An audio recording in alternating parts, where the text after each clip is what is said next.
Welcome to the Selling Show, where we unpack, repack, and break down exactly how top experts sell their ideas, their value, and their services. This is your host, David Newman, and you are in the right place if you want better clients, bigger deals, and higher fees.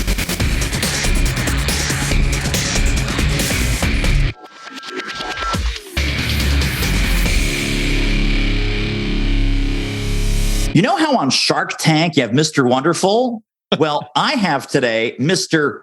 Irresistible. That's right. David A. Fields is in the house. Welcome, my friend. Hey, Mr. Newman. Oh, gosh, if I'm Mr. Irresistible. Well, you would be Mr. Wonderful. You would be Mr. Do It. That's it.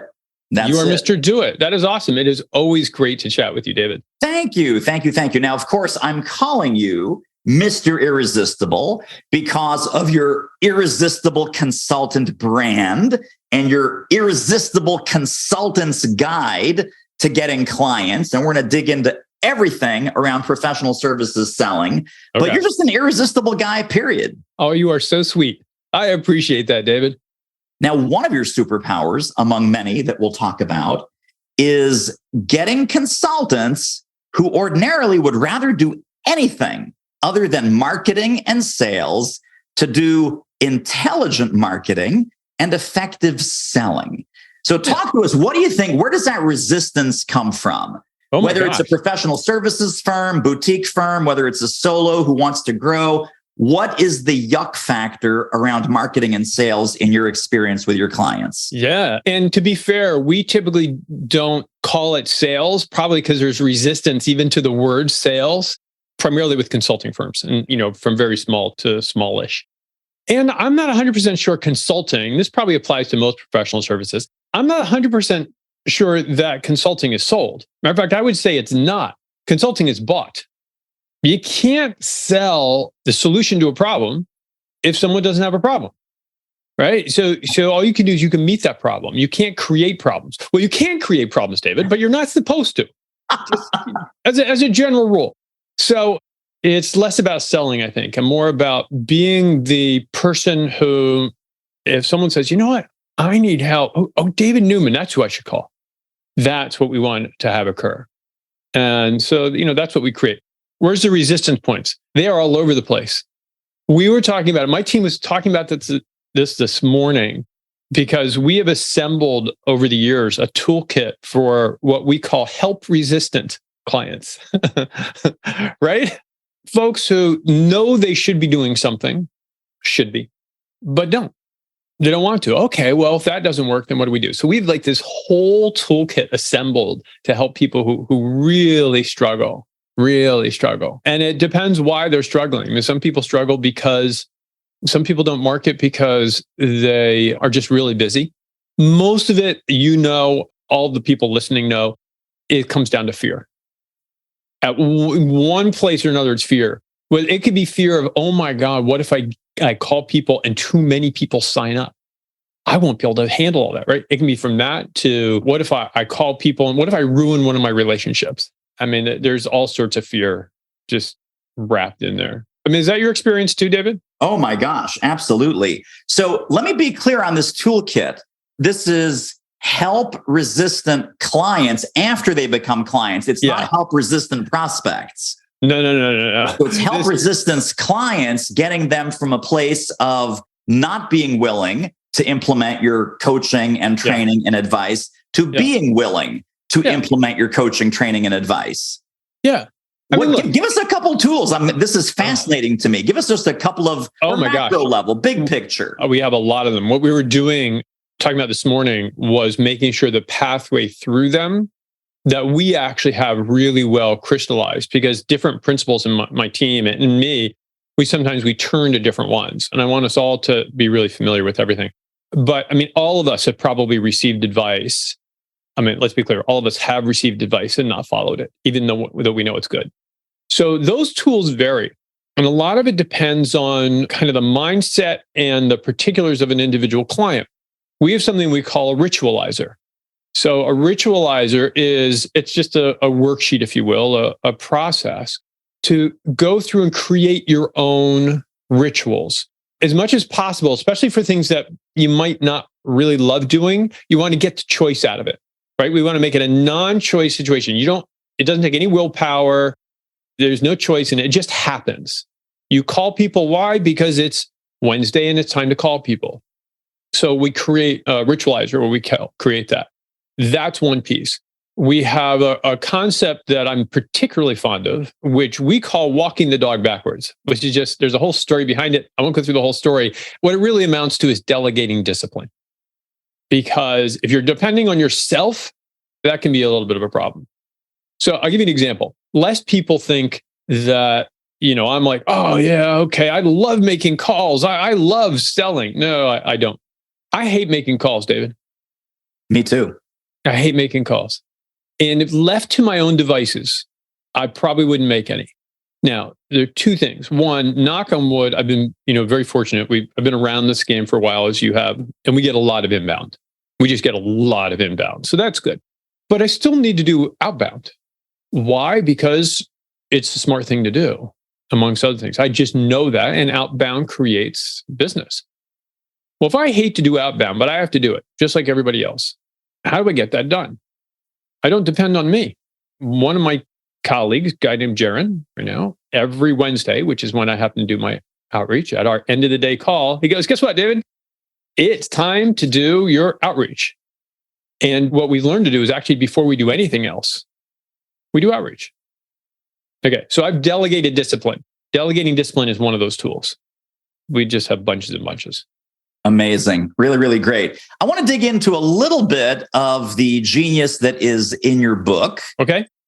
You talk about this concept of a fishing line. Yes. And how to tell if you have a strong fishing line versus a weak fishing line. So talk about the fishing line concept, and then let's talk about what a good one's supposed to look like. Okay. So the fishing line is, first of all, it's really important to understand what a fishing line is for before I even say what it is. A fishing line is not to win business. A fishing line is to do two things. Discover if someone is interested enough that it'd be worth having a conversation with them. And two, eliminate everybody else. Get to know quickly and quickly. So the fishing line consists of two parts. One, who do you serve? So who's your target market? Really well identified, as narrow as possible. Narrow. Okay, not I help companies. Companies, not a great target definition. Leaders, really bad definition. Okay, so that's first part. Second part is, what problem do you solve for them? Or if we're being a little bit more accurate, what symptom do you alleviate? And those two together create a fishing line. I work with luxury e-commerce sites, nice narrow definition, who are doing okay, but know they could be crushing it. Oh, so my symptom is I'm underperforming. Now, if you are running a low budget e-commerce site, you're going to go, that's not me. If you're running a shoe store, you're going to go, oh, that's not me, which is what we want. If you're running a luxury e-commerce site, you're going, oh, wait, that's me. What do you do? You say, well, I help these folks who are doing pretty well, but know they could be crushing it. Oh, that is us. We thought we could have done 10x this holiday season. Now we're in conversation. That's all fishing line is. It is the absolute shortest encapsulation of your message. Not how you do it, not what outcomes you create, not why you're great, none of that. It's not about you. It's just about the market. It's not about my 17-step hexagonal proprietary copyrighted system for luxury e-commerce acceleration and revenue amplification. Well, for you, David, just because yours is so good, maybe, but no. No, as yes, a general rule, no. But no. Yes, yeah, but no. Rule number one of consulting in my world is consulting is not about you. Amen, for sure. Tell me a little bit about the resistance around declaring loud and proud, the way that you just did, luxury e-commerce. That's it. That's all I want. Luxury e-commerce who are doing okay, but know they could be crushing it. And then they go, but David, I've worked with healthcare companies. I've worked with online, SaaS companies. I've worked with, and your response to that is? Yeah, stop looking in the mirror. I don't care who you work with. That's looking in the mirror. Look through the window. Look at the market, right? Choose one. So you hit on it. The biggest challenge we hit with this is folks don't want to be specialized. They are so afraid of leaving folks on the table. But I work with them. I don't care. I mean, it's lovely. That's nice for you. But if you want to attract more prospects, you need to be narrow. Look, the research on this is absolutely unequivocal. There's a firm in the UK that does study either every other year among buyers. Now, we've also done a bunch of studies among buyers, but they've been able to get hundreds and thousands on the smaller end of studies and asking, what are you looking for? The number one thing clients are looking for in an expert, in a professional services firm, is industry expertise. You've worked in my specific industry, preferably my subsegment of my industry. I don't just want to know that you work with, customer something. I don't even just want to know that you work in the food industry. I don't even want to know that you work in the restaurant industry. I want to know that you've experience with quick serve restaurants. That's who we're going to hire. Comes out in every single study. And yet we're like, oh man, but I don't want to narrow it too much. Well, as long as there are, call it 300 or so buyers in your tiny little niche subsegment, that's enough. You're good. If you can reach them. Yes. But this is about doubling down and tripling down, about being visible and being credible in that specific world, right? Right. So you know what they read, you know where they hang out, you know what conferences they go to, you know what Google searches they're doing, you know what content they're hungry for, you know what conferences and meetings and associations they hang out at. Well, most of all, David, I think you know what their challenge is. You know what their pain is, to go back to like old school sales type stuff. You have to know them. Like, I know the problems that small consulting firms face. I mean, I can predict it, 99%, because we've done it so much. It's very narrow. So once you pick a very narrow place in the world, you can dive deep and know it. And when you know it, you're not only come across as more credible, you are more credible. Yes. Right? Whereas if you try to help, well, look, I've helped insurance companies. Oh, and I've helped lumber companies. Oh, and look, I also helped the local barbershop. That's great. But you don't have the depth of understanding. You don't have that really intimate knowledge of what's going on with them. Yeah. That allows you to win and create value for clients. Hang on. Let's back up the truck. Beep, beep, beep, beep. Listen, I have a brand new sales book out there. You got to get your hands on it. It is awesome. It is amazing. It is fantastic. It is useful, practical, actionable, and a ton of bonuses are waiting for you over at doitselling.com. Grab your copy right now and grab all the bonuses, goodies, companion tools, and downloads that go with the book. You'll love it. I guarantee it. Now, you talk about 5 visibility strategies, and we're doing writing and speaking and associations, trade and professional associations. We're doing some digital things.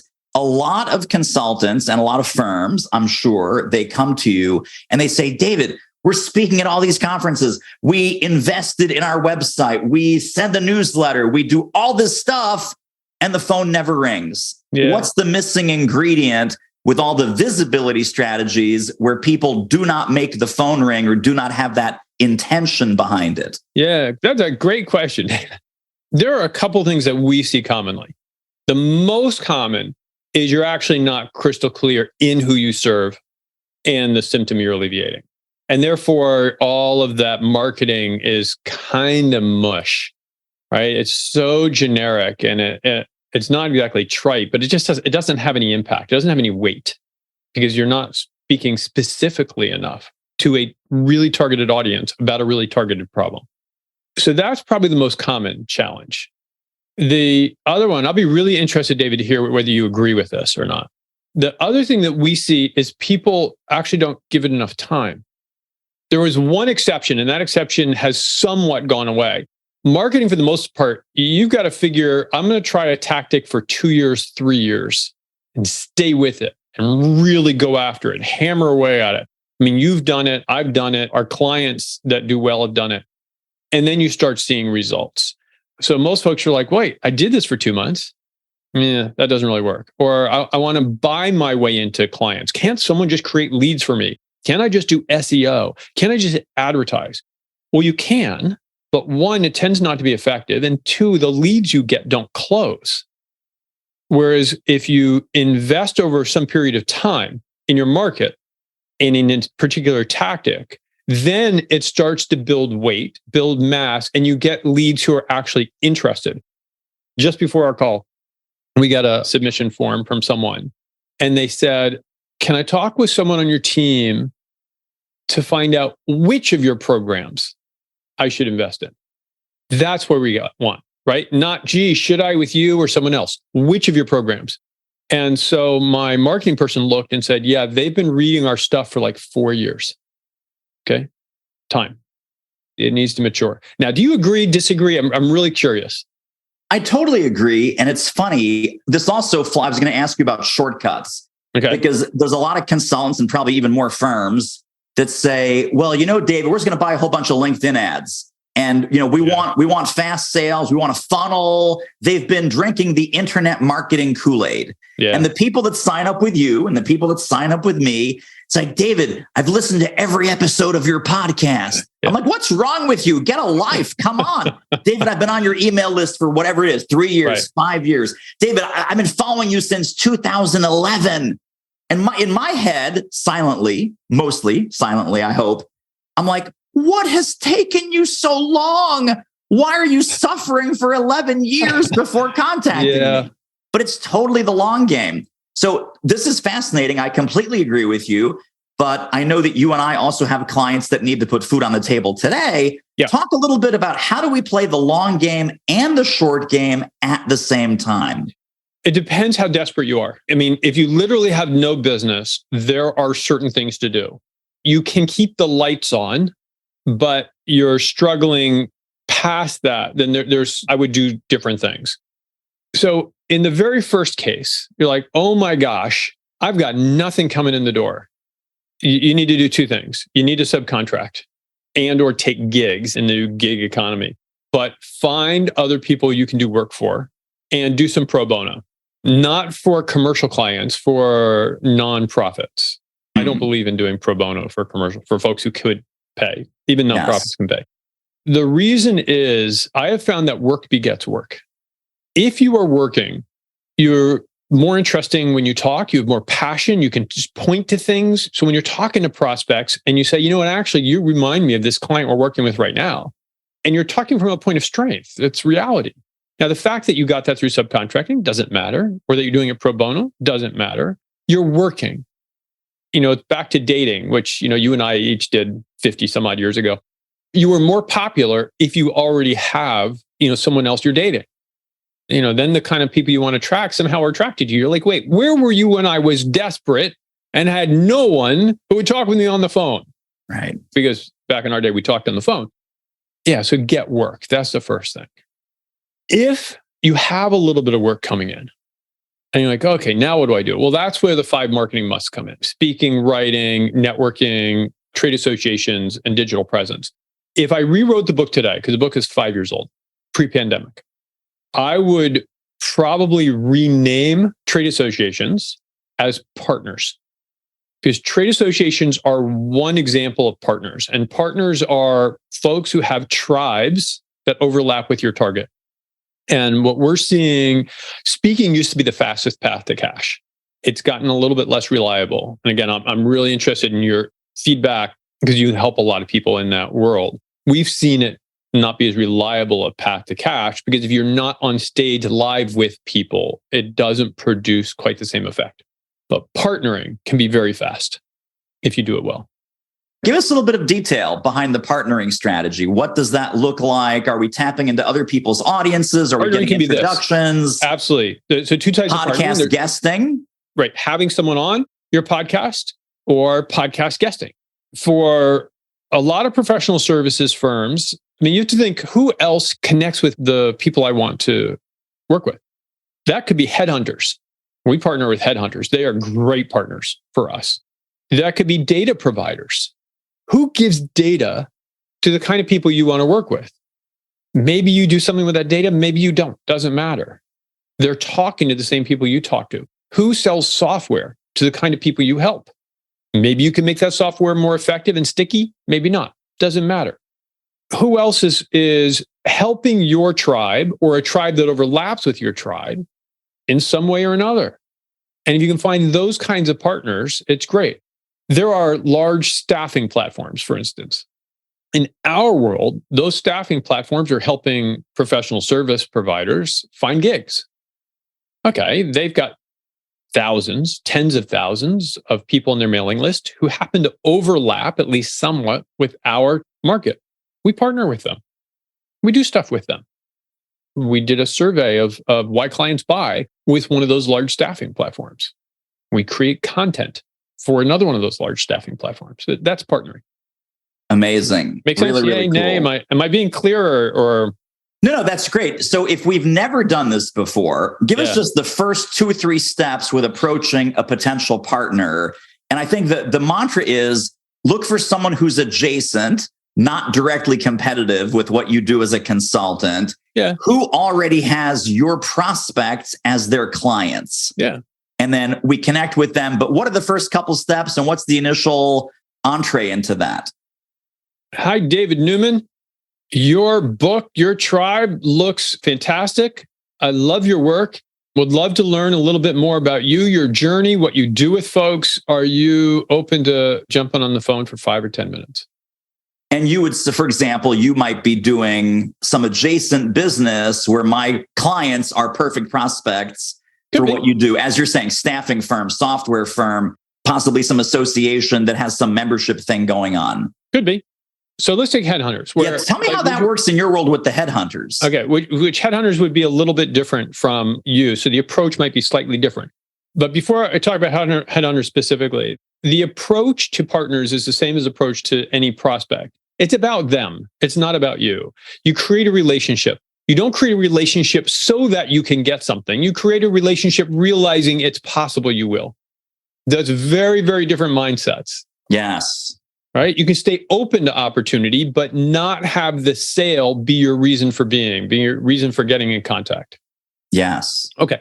So headhunters, when I grew up in this business, we did a lot of org design. I still do org design for consulting firms.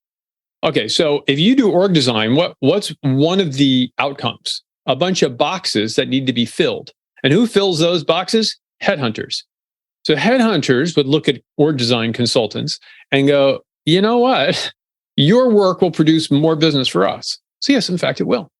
So you put us into a firm that you're in, a company that needs org design. We will do org design that will create more work for you. And by the way, when you place people, that's an opportunity for you to bring us in to suggest, you know what? Now that we have you in this CEO role, you should probably rejigger your organization. I know just the firm.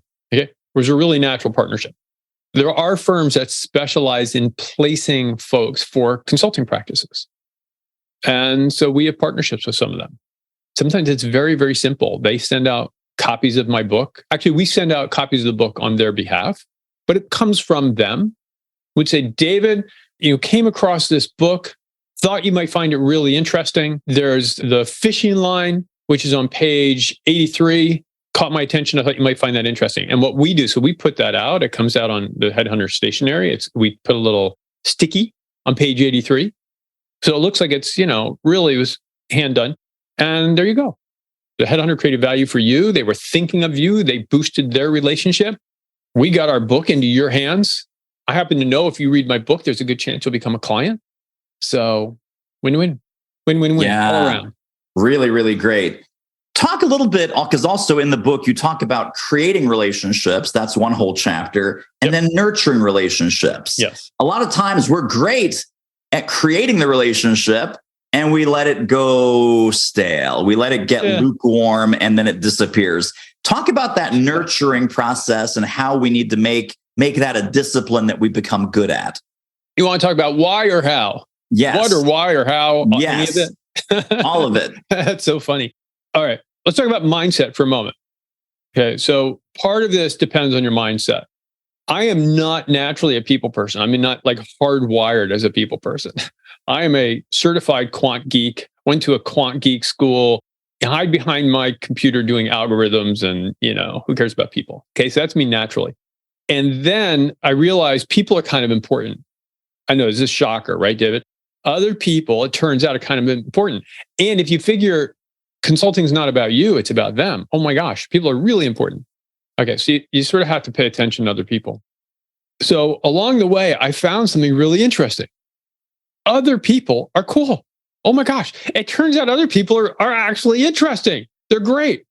So this was a revelation to somebody like me. A lot of the listeners are like, oh my God, thanks for coming out from under your rock, David. So once I recognized that, I had another kind of personal revelation from a mindset standpoint, which is that wealth for me is relationship strength. I don't need to become the person who has the most cash or the most toys or the most time, all of which are, common definitions. Oh, I have the most free time. Yeah, congratulations. What I do want to have is the most possible relationship strength. I want to have just an amazing number of relationships that are deep with a lot of people, because I think that is true wealth. Okay, so that's my starting point. Now, for many listeners or watchers, it won't be, but it makes it easier if you can adopt it, or at least pretend to adopt that mindset, that true wealth is relationship strength. Then everything else flows from there. Okay. So that becomes why also. Why do it? Why? Because it makes me wealthier. Why should I reach out to you, David? Because if you and I can stay connected, I'm wealthier. It's just happier.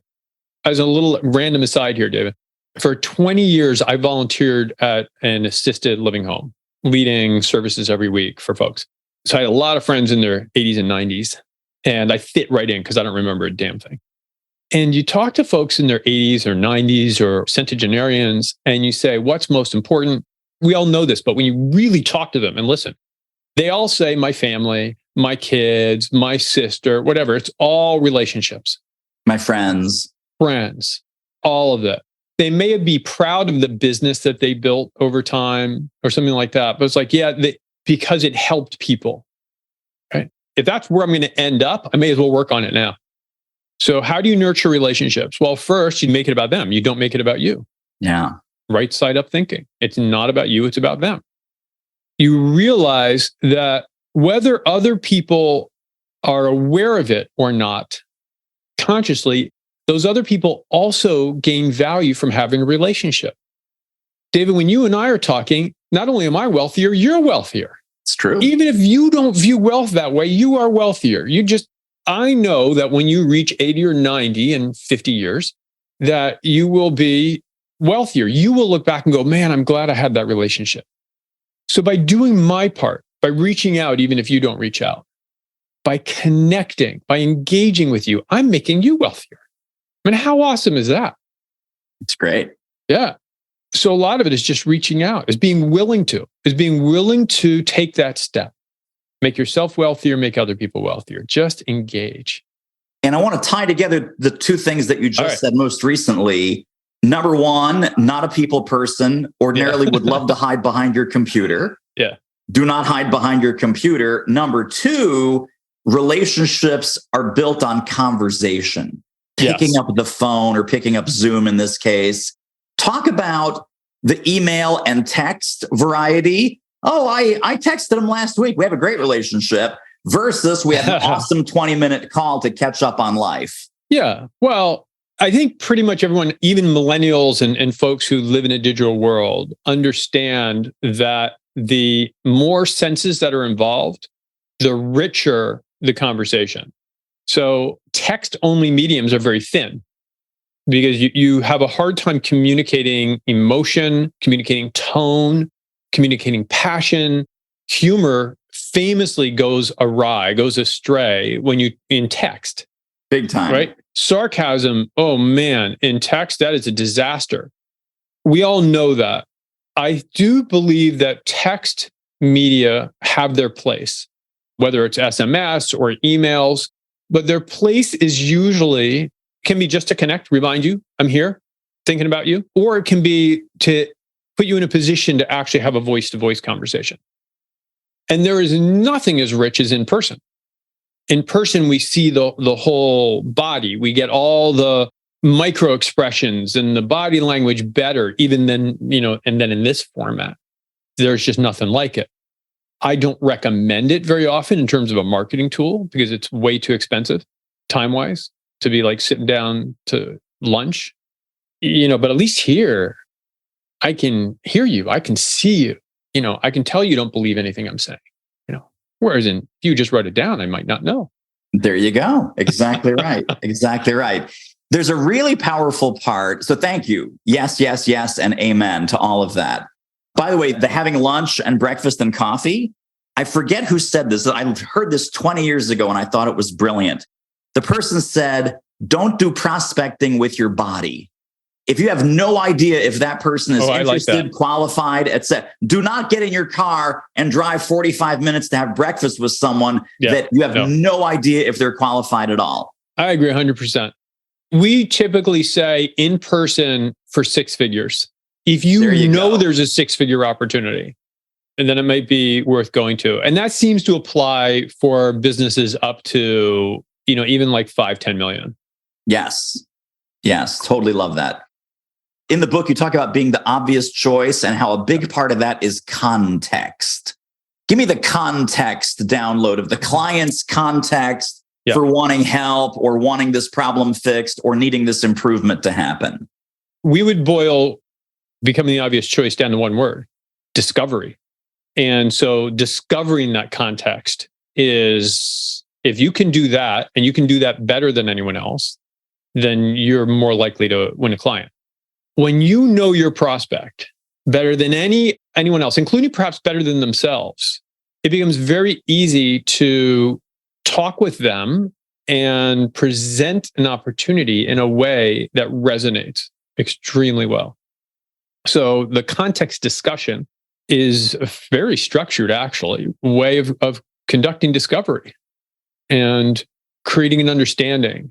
And the discovery process itself can be enlightening for the prospect and can create some bond, some sense of shared understanding and just connection. It's fairly vulnerable for the person on the other side. And because they've been vulnerable with you, because they've shared with you, they are already of this mindset. I must like this. I must like David. I just told him all where I'm screwed up. I told him what I'm afraid of. Who would I say that to? Only someone I trust. Right.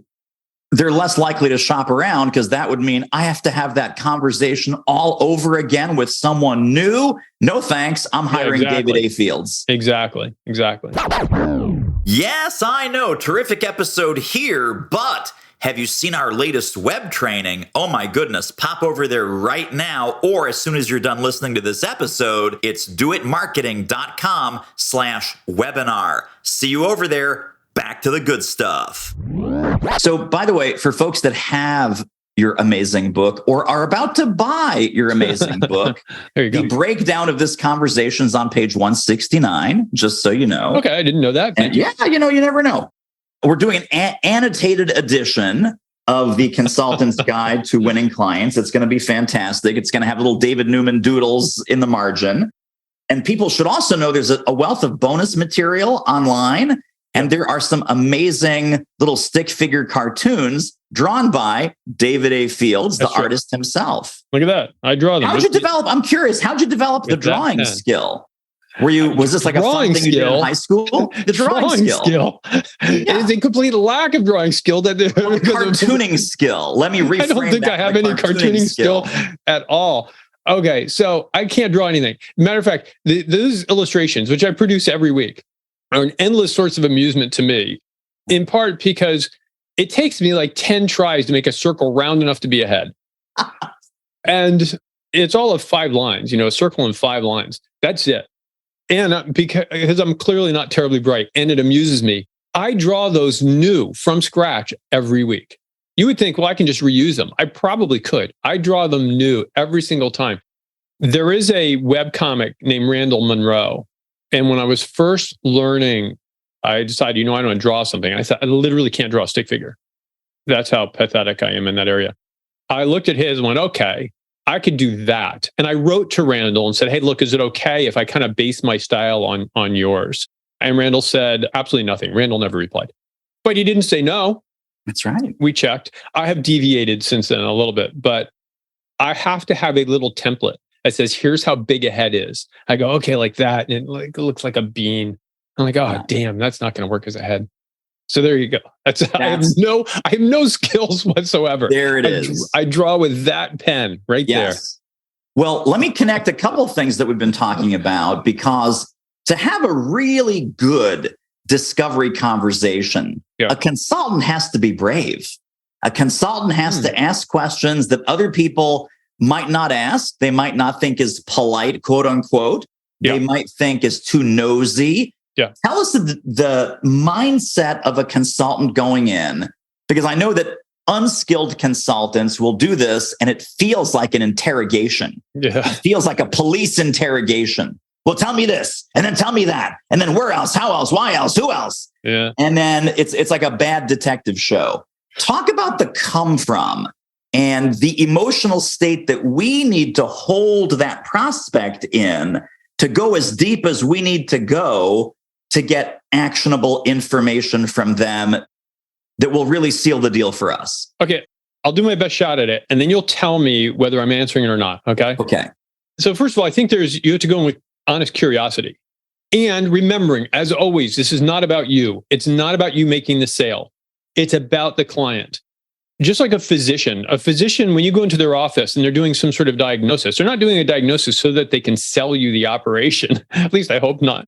They're doing the diagnosis to find out what the heck's going on with you. Why do you have that pain in your right nostril? Well, let's sort it out. Tell me what's going on. When did this start? They're honestly curious. We got to be in the same place.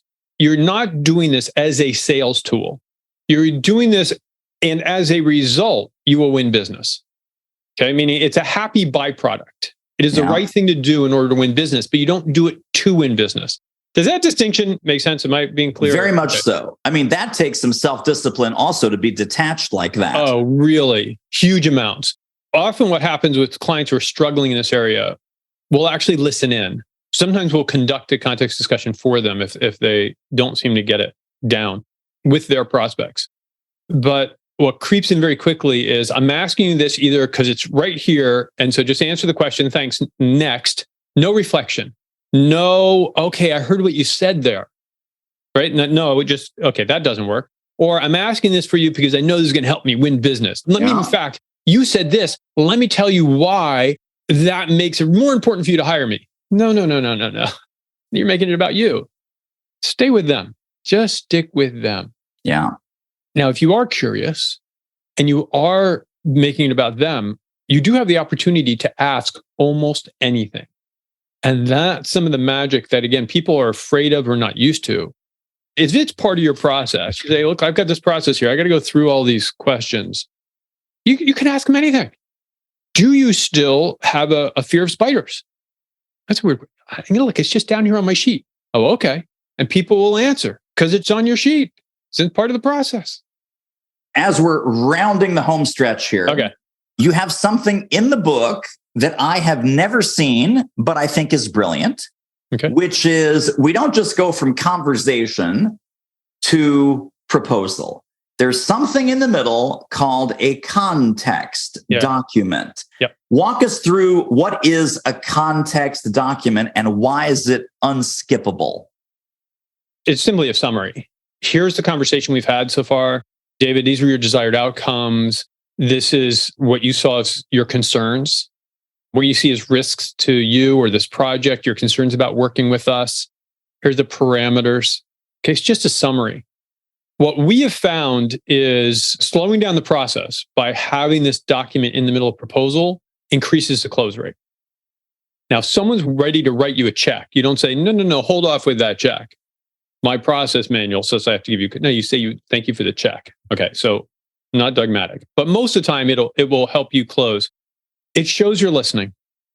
It shows you're not just out to jam a proposal down their prospect's throat. You actually did listen. You paid attention.